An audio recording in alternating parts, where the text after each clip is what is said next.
नमस्कार दोस्तों, share market की दुनिया में आपका स्वागत है।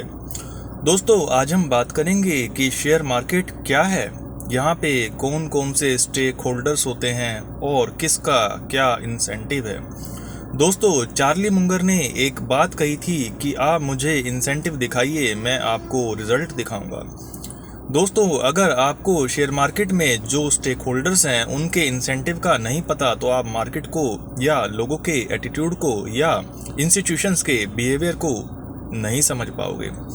दोस्तों, शेयर मार्केट में मोटे मोटे तौर से 4 या 5 तरह के स्टेक होल्डर्स यानी इंस्टीट्यूशंस या आम इंडिविजुअल्स होते हैं।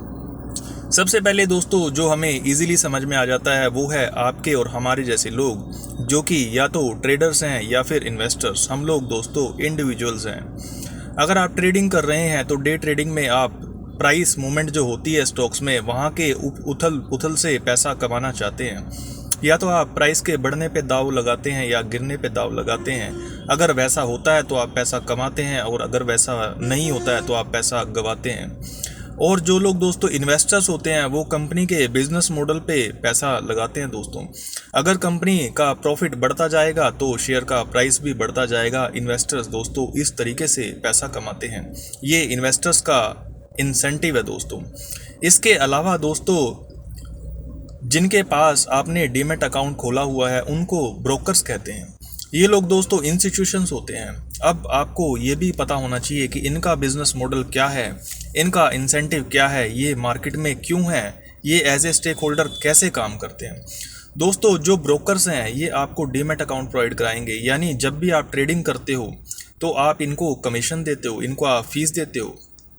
ब्रोकर कभी तो आपसे अकाउंट खोलने के पैसे मांगता है, कभी मेंटेनेंस के पैसे मांगता है, या फिर आपसे अगर आप ट्रेड करते हो तो उस पर कमीशन मांगता है ब्रोकर, या फिर आपको उधारी दे के आपसे ब्याज वसूल करता है। दोस्तों, ब्रोकर के काफ़ी सारे तरीके होते हैं आपसे पैसे कमाने के लिए। पहले तो ये भी होता था, अगर आपके पास ब्रोकर के पास ट्रेडिंग अकाउंट में पैसा ऐसे ही पड़ा हुआ है तो ब्रोकर आपको ब्याज नहीं देता था, लेकिन उस पैसे को यूज़ करके खुद से ब्याज या रिटर्न दोस्तों कमाता था। तो दोस्तों, ब्रोकर इस तरीके से पैसे कमाता है। इसके अलावा अगर आप डीमैट अकाउंट के जरिए डायरेक्टली शेयर्स नहीं खरीद रहे और आप सोचते हैं अभी शेयर मार्केट में मैं म्यूचुअल फंड के जरिए पार्टिसिपेट करता हूँ, इक्विटी म्यूचुअल फंड के जरिए, तो जो एसेट मैनेजमेंट कंपनी है दोस्तों वो मार्केट में क्यों है, वो पैसा कैसे कमा रही है, आपको इसका भी पता होना चाहिए कि वो एज ए स्टेक होल्डर कैसे काम कर रही है। दोस्तों, एसेट मैनेजमेंट कंपनी के अंदर फंड मैनेजर्स हैं, एनालिस्ट हैं, उनके पास टीम है एंड टूल्स हैं और उनके पास रेगुलेटरी अप्रूवल है कि वो फंड मैनेजमेंट कंपनी चला रहे हैं। अब वो लोग दोस्तों म्यूचुअल फंड लॉन्च करते हैं और आपको बेचते हैं और आपके पैसे को शेयर मार्केट में इन्वेस्ट करते हैं। लेकिन जितना रिटर्न मिलता है दोस्तों उसमें से कुछ हिस्सा, कुछ परसेंटेज वो एक्सपेंस रेशियो के तौर से चार्ज करते हैं। दोस्तों, वो उनका बिजनेस मॉडल है। तो आपको समझ में आना चाहिए कि वो कैसे कमा रहे हैं, क्योंकि वो एसेट अंडर मैनेजमेंट यानी जितना पैसा पब्लिक ने उनके पास इन्वेस्ट कर रखा है उसका परसेंटेज के तौर से फीस लेते हैं। मान लीजिए 50 पैसे ले लिया आपसे पर ईयर का, या 1 रुपया पर ईयर का ले लिया, तो इस तरह से एक्सपेंस रेशो दोस्तों होती है। अब आपको ये समझ में आना चाहिए कि उनका एक ही मकसद है कि ज़्यादा से ज़्यादा लोग म्यूचुअल फंड्स में इन्वेस्टमेंट करें और ज़्यादा से ज़्यादा पैसा उनके पास एसेट अंडर मैनेजमेंट में रहे। तो कई बार दोस्तों होता क्या है, वो बेकार फंड लॉन्च कर देते हैं जो इन्वेस्टर्स के लिए अच्छे नहीं होते, या फिर इन्वेस्टर्स को पता ही नहीं होता कि उनको कब लेना है और कब नहीं लेना है। तो दोस्तों, आपको इस चीज़ का अगर पता है कि AUM बढ़ाना ही, एसेट अंडर मैनेजमेंट बढ़ाना ही एक एसेट मैनेजमेंट कंपनी का लक्ष्य है, तो आप ध्यान से उनके साथ डील कर पाएंगे। अगर आपको पता हो भी ब्रोकर तो चाहेगा कि आप ट्रेड करें चाहे आपका लॉस हो, तो आप दोस्तों ब्रोकर के साथ ध्यान से डील करेंगे, क्योंकि आपकी ट्रेडिंग से फ़ायदा ब्रोकर का है। तो दोस्तों, दो स्टेक होल्डर्स की हमने बात कर ली है, एक तो ब्रोकर्स, दूसरा जो है एसेट मैनेजमेंट कंपनी यानी जो म्यूचुअल फंड प्रोवाइड करते हैं। इसके अलावा एक और इंस्टीट्यूशन होता है दोस्तों जिसको हम कहते हैं स्टॉक एक्सचेंज। तो दोस्तों, इंडिया में 2 तरह के स्टॉक एक्सचेंज है, एक नेशनल स्टॉक एक्सचेंज है यानी NSE, दूसरा है बॉम्बे स्टॉक एक्सचेंज यानी कि BSE। ये दोनों स्टॉक एक्सचेंज दोस्तों प्लेटफॉर्म प्रोवाइड कराते हैं। जब भी कोई भी ट्रेड होता है तो इन दोनों प्लेटफॉर्म में से कहीं ना कहीं होगा दोस्तों, और ये लोग प्लेटफॉर्म फीस चार्ज करेंगे दोस्तों। तो यहाँ पर भी इनको भी दोस्तों फ़ायदा तब होगा जब ट्रेडिंग ज़्यादा होगी।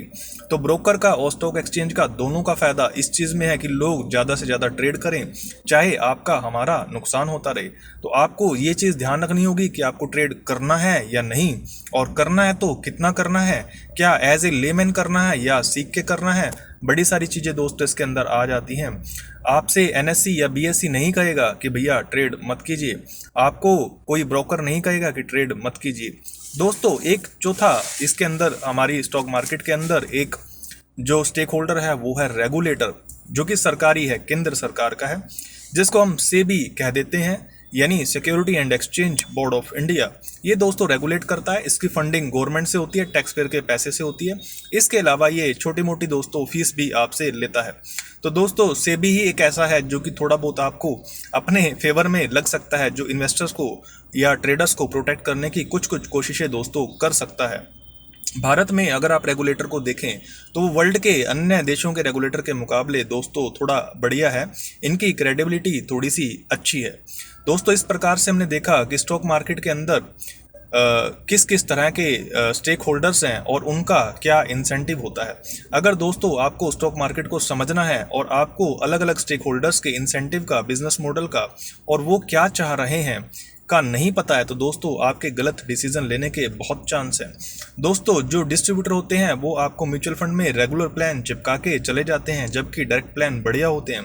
ब्रोकर आपसे चाहता है कि आप ज़्यादा से ज़्यादा ट्रेडिंग करें, स्टॉक एक्सचेंज भी यही चाहता है, एसेट मैनेजमेंट कंपनी चाहती है कि आप ज़्यादा से ज़्यादा पैसा म्यूचुअल फंड्स में लगा दें, चाहे वो कोई सेक्टोरल या ऐसा ही फंड क्यों ना हो जो उस समय आपके लिए उपयुक्त नहीं है। दोस्तों तो कौन सा प्रोडक्ट लेना है, कौन सा नहीं लेना, क्या करना है, क्या नहीं करना, ये आप तभी समझ पाएंगे अगर आपको मार्केट में अलग अलग स्टेक होल्डर्स के इंटरेस्ट का दोस्तों पता होगा।